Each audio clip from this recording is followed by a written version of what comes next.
Hello friends, welcome to updates info channel. Friends మనకి power grid corporation of India limited సంబంధించి వివిధ రకాల ట్రేడ్లలో అప్రెంటిస్ల నియామకం కొరకు అయితే కనుక మనకి నోటిఫికేషన్ అయితే రిలీజ్ చేశారు. సో డీటెయిల్గా అయితే ఈ వీడియోలో ఎక్స్ప్లెయిన్ చేస్తాను ఫ్రెండ్స్. అంతకన్నా ముందుకు చిన్న రిక్వెస్ట్, మన ఛానల్ ఎవరైతే కొత్తగా చూస్తున్నారో ప్లీజ్ సబ్స్క్రైబ్ ఛానల్ ఫ్రెండ్స్. ఇకపోతే మనకి వెబ్సైట్ అయితే ఇది అనమాట ఫ్రెండ్స్. సో powergrid.in ఎంటర్ చేస్తే క్రోమ్లో మనకు సైట్ అయితే ఈ విధంగా అయితే ఓపెన్ అవుతుందన్నమాట. సో ఇక్కడ మనకి డీటెయిల్ నోటిఫికేషన్ అయితే ఇచ్చారు. ఒకసారి మీకు పీడిఎఫ్ ఓపెన్ చేసి చూపిస్తానండి. సో ఫ్రెండ్స్, ఇక్కడ చెక్ చేస్తే కనుక మనకి ఇంపార్టెంట్ పాయింట్స్, మనకి submission of online application form వచ్చేసి మనకి ఫ్రమ్ 28 ఆగస్ట్ 20 నుంచి సెప్టెంబర్ 8 అంటే మనకి ఆగస్ట్ 20 ఈ నెల 20 నుంచి మనకి సెప్టెంబర్ 8 అనమాట ఆన్లైన్లో అప్లై చేసుకోవడానికి. సో ఒకసారి మనకి డీటెయిల్గా అయితే చూద్దాము ఇంకా ఏమేమి ఉన్నాయంటే అనేది. సో ఇక్కడ చూస్తే ఫ్రెండ్స్ మనకి ఏమేమి అప్రెంటిస్ ట్రేడ్లు ఉన్నాయంటే కనుక ఇక్కడ చెక్ చేస్తే కనుక సిఎస్ఆర్ ఎగ్జిక్యూటివ్ మనకి టోటల్ వచ్చేసి 3 అయితే ఉన్నాయి. ఇందులో ఎస్సీ ఎస్టీకి ఏం లేవు. ఓబీసీకి వచ్చేసి వన్ అయితే రిజర్వ్లో ఉందండి. తర్వాత అన్రిజర్వ్లో 2 ఉన్నాయన్నమాట. అండ్ నెక్స్ట్ చూస్తే కనుక ఎగ్జిక్యూటివ్ లా, సో టోటల్ 6 అయితే ఉన్నాయి. ఎస్సీలో 1 ఉంది, తర్వాత ఓబీసీలో 2 ఉన్నాయి, అన్రిజర్వ్లో 3 ఉన్నాయన్నమాట. హెచ్ఆర్ ఎగ్జిక్యూటివ్ వచ్చేసి మనకి టోటల్గా 18 అయితే ఉన్నాయి ఖాళీలు. ఇందులో ఎస్సీ 4 ఉన్నాయి, తర్వాత ఓబీసీ 5 ఉన్నాయి, అన్రిజర్వ్లో 9 అయితే ఉన్నాయి. తర్వాత పిఆర్ అసిస్టెంట్, ఇక్కడ చూస్తే మనకి టోటల్ స్లాట్స్ మనకి టోటల్ వచ్చేసి మనకి 4 అయితే ఉన్నాయి. ఎస్సీ వాళ్ళకి 1 ఉందండి, ఓబీసీ వాళ్ళకి 1 ఉంది, తర్వాత అన్రిజర్వ్లో 2 అయితే ఉన్నాయన్నమాట. అండ్ నెక్స్ట్ చెక్ చేస్తే ఇంకా గ్రాడ్యుయేట్ సివిల్, సో టోటల్గా అయితే 2 ఉన్నాయి. ఓబీసీలో 1 ఉంది, తర్వాత అన్రిజర్వ్లో 1 ఉందన్నమాట.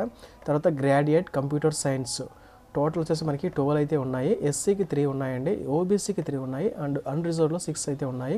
తర్వాత గ్రాడ్యుయేట్ ఎలక్ట్రికల్ అనమాట. సో టోటల్ అయితే 16 అయితే ఉన్నాయి ఎలక్ట్రికల్ వాళ్ళకి. సో ఎస్సీలో 3 ఉన్నాయి, అండ్ ఓబీసీలో 3 ఉన్నాయి, ఓబీసీలో 5 ఉన్నాయి, అండ్ అన్రిజర్వ్లో వచ్చేసి మనకి టోటల్గా 8 అయితే ఉన్నాయన్నమాట.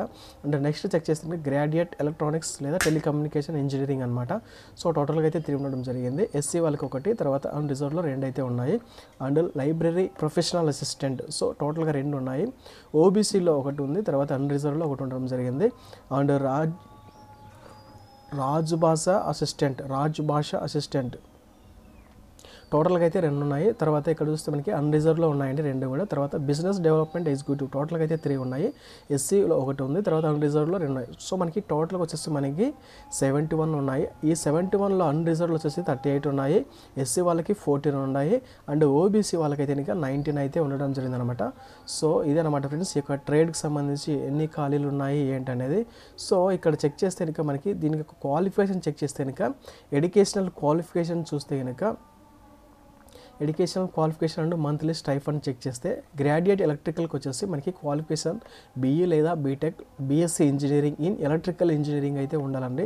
సో గ్రాడ్యుయేషన్ ఎలక్ట్రికల్కి వచ్చేసి మనకి బీఎస్సీ లేదా బీఈ లేదా బీటెక్ ఎలక్ట్రికల్ ఇంజనీరింగ్లో సంబంధిత దాంట్లో డిగ్రీ అయితే ఉండాలన్నమాట. వీళ్ళకి మంత్లీ స్టైఫండ్ వచ్చేసి 17,500 అయితే ఇస్తారనమాట. అండ్ గ్రాడ్యుయేట్ సివిల్ వచ్చేసి BE BTech BSc engineering in civil ఇంజనీరింగ్లో బీఈ బీటెక్ బీఎస్సీలో ఉండాలన్నమాట. సో 17,500 స్టైఫండ్ అయితే మంత్లీ ఇస్తారు. గ్రాడ్యుయేట్ ఎలక్ట్రానిక్స్ లేదా telecommunication engineering same BE BTech లేదా BSc engineering in electronics communication ఇంజనీరింగ్లో ఉండాలన్నమాట.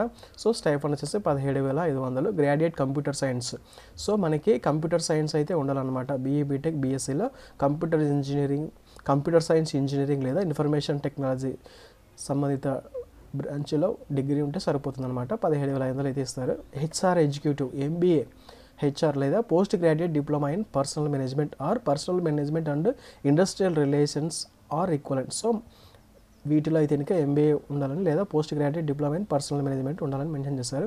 సో 17,500 రూపీస్ అయితే ఇస్తారనమాట. సో ఇక్కడ మనకి స్టైఫండ్ దేనికి చూస్తున్నా కూడా 17,500 ఉందన్నమాట.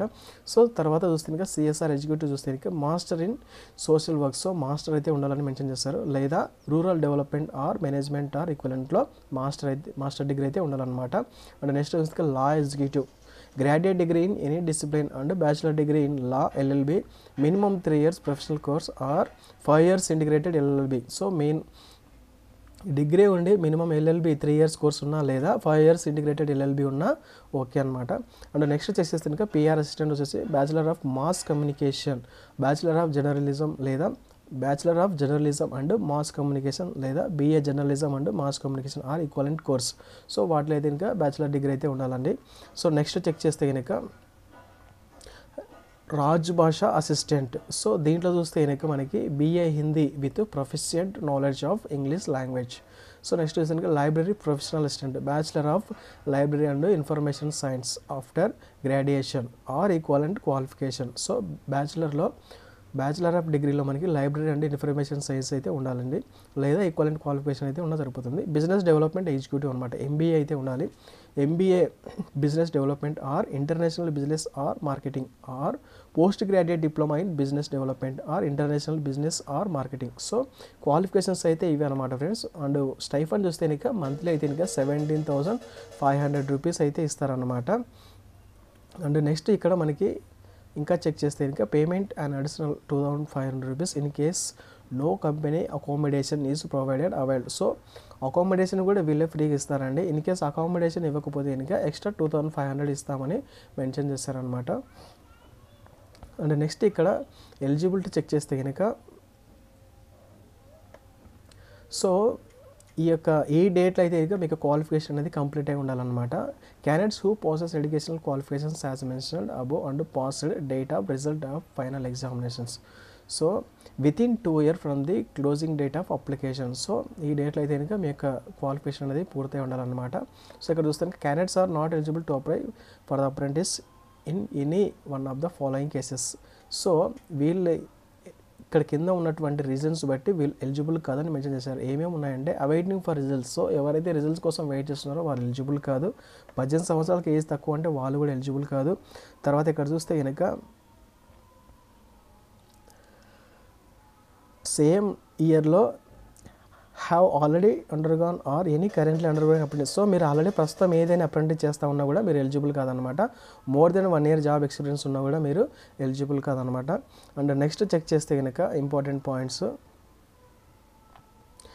క్యాండిడేట్స్ క్వాలిఫికేషన్ చెక్ చేస్తే ఇంకా ఫ్రెండ్స్ ఇక్కడ మనకి candidates must pass the request full time regular అయితే ఉండాలండి. ఫుల్ టైం రెగ్యులర్ డిగ్రీ లేదా డిప్లొమా క్వాలిఫికేషన్ అయితే ఉండాలన్నమాట. సో కంపార్ట్మెంటల్ కానీ తర్వాత కారెస్పాండెన్స్ కానీ డిస్టెన్స్ ఎడ్యుకేషన్ కానీ ఆన్లైన్ మోడ్ అయితే కనుక ఎలిజిబుల్ కాదు అని మెన్షన్ చేశారనమాట.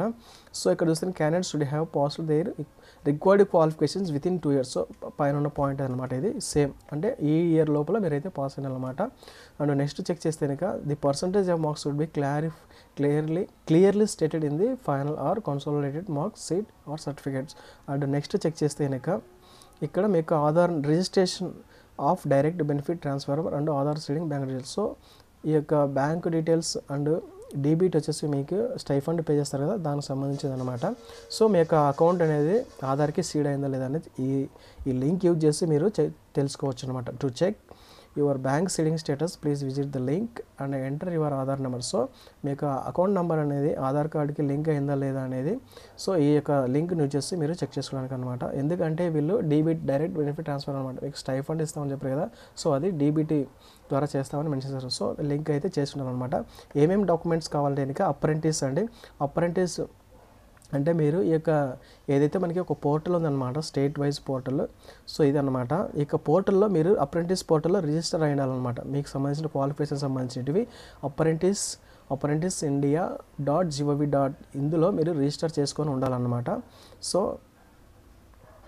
అది ఉండాలి. అండ్ నెక్స్ట్ చెక్ చేస్తే కనుక స్కానర్డ్ copies of educational certificates and mark sheet and next proof of age 10th class mark list ఉంటే సరిపోతుంది, లేదా ఆధార్ కార్డ్ పాస్పోర్ట్ ఉంటే సరిపోతుంది. SC ST certificates, caste certificates, తర్వాత బ్యాంక్ క్యాన్సల్ చెక్ ఆర్ లేదా ఫస్ట్ పేజ్ పాస్బుక్ ఉన్న సరిపోతుంది. Recent coloured passport size photograph and signature ఉండాలన్నమాట.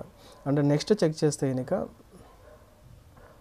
సో ఎలా అప్లై చేసుకోవాల్సినది ఏంటనేది ఫ్రెండ్స్ ఇక్కడ చెక్ చేస్తే కనుక మనకి టూ స్టెప్స్ అయితే ఇచ్చారనమాట. Step 1, step 2. So application process interested candidates who fulfil above mention eligibility criteria may submit their application as below. Step 1 వచ్చేసి candidates should first register themselves as a candidate or student on the website of NAPS national apprentice portal. ఇందాక చూపించాను కదా, so ఇది అనమాట friends, అది national apprentice ఈ పోర్టల్లో మీరు రిజిస్టర్ చేసుకోవాలని దాని మీనింగ్ అనమాట. సో ఇక్కడ చూస్తే కనుక ఈ పోర్టల్లో మీరు రిజిస్టర్ చేసుకోవాలి. HR director or CSR executive or business development executive or law executive or PR assistant or Rajbhasha assistant or library professional assistant or ITI. So మీరు కనుక వీటిల్లో అయితే కనుక మీరు ఎలిజిబిలిటీ ఉంటే కనుక ఈ లింక్ యూజ్ చేసి మీరు రిజిస్టర్ చేసుకోవాలి. లేదా ఈ క్వాలిఫికేషన్స్ ఉంటే కనుక మీరు ఈ లింక్ యూజ్ చేసి మీరు రిజిస్టర్ చేసుకోవాలన్నమాట. దాంట్లో ఆ సైట్లో రిజిస్టర్ చేసుకున్న తర్వాతనే మీరు నెక్స్ట్ దీనికి అప్లై చేసుకోవాల్సి ఉంటుంది అనమాట. అది ఫస్ట్ స్టెప్. సెకండ్ స్టెప్ వచ్చేసి after getting the NAPS or NATS registration enrolment number. So ఈ నెంబర్ అయితే మీరు ఎంటర్ చేయవలసి ఉందన్నమాట. Enrolment number candidate should apply on the power grid website as per the following details. So friends, ఇక్కడ apply చేసుకున్న తర్వాత మీరు నెక్స్ట్ అయితే ఈ లింక్ని యూజ్ చేసి మీరు అప్లై చేసుకోవచ్చు అనమాట అప్రెంటిస్కి. సో ఇక్కడ ఈ సైట్ ఓపెన్ చేస్తే కనుక కెరియర్స్లోకి వెళ్ళి ఎంగేజ్మెంట్ ఆఫ్ అప్రెంటిస్లోకి వెళ్ళి అప్లై ఆన్లైన్ క్లిక్ చేస్తే కనుక సో అది కూడా మీకు ఒకసారి చూపిస్తాను.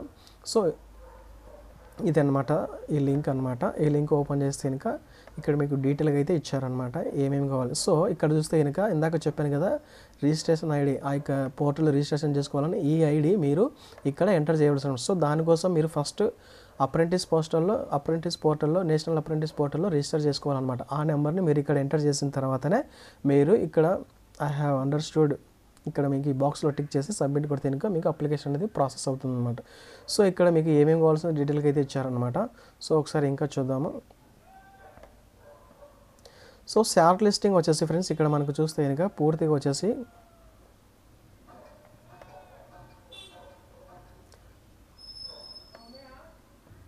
ఇక్కడ చెక్ చేస్తే కనుక షార్ట్ లిస్టింగ్ ఆఫ్ అప్లికేషన్ వచ్చేసి applications will be స్కానర్డ్ based on the merit. So merit according to eligibility మీకు ఉన్నటువంటి మార్క్స్ ఏదైతే క్వాలిఫికేషన్ సంబంధించి దాన్ని బట్టి వాళ్ళు షార్ట్ లిస్ట్ అనేది చేస్తారన్నమాట.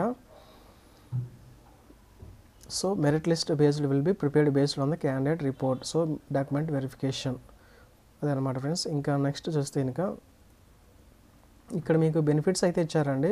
సో అప్రెంటిస్ ట్రైనింగ్ వచ్చేసి స్టైఫండ్ ఇస్తారు. తర్వాత డ్యూరేషన్ వచ్చేసి 1 year అనమాట. ఇది 1 year డ్యూరేషన్ ఉంటుంది. ట్రైనింగ్ లొకేషన్ వచ్చేసి apprentice training location shall be determined as per the availability of training facility and the requirement of the కంపెనీని బట్టి ఉంటుందని మెన్షన్ చేశారు. అండ్ నెక్స్ట్ అకామిడేషన్ కూడా ఇస్తామని మెన్షన్ చేశారనమాట. So accommodation shared bachelor accommodation may be provided to the apprentice trainee at the training location subject to availability. If accommodation is not provided, then the additional payment 2,500 per month HRA shall be paid to the trainee. So వాళ్ళు కనుక accommodation provide చేయకపోతే 2,500 రూపాయలు మీకు extra amount pay చేస్తామని mention చేశారనమాట. So leaves కూడా ఉంటాయని mention చేశారు.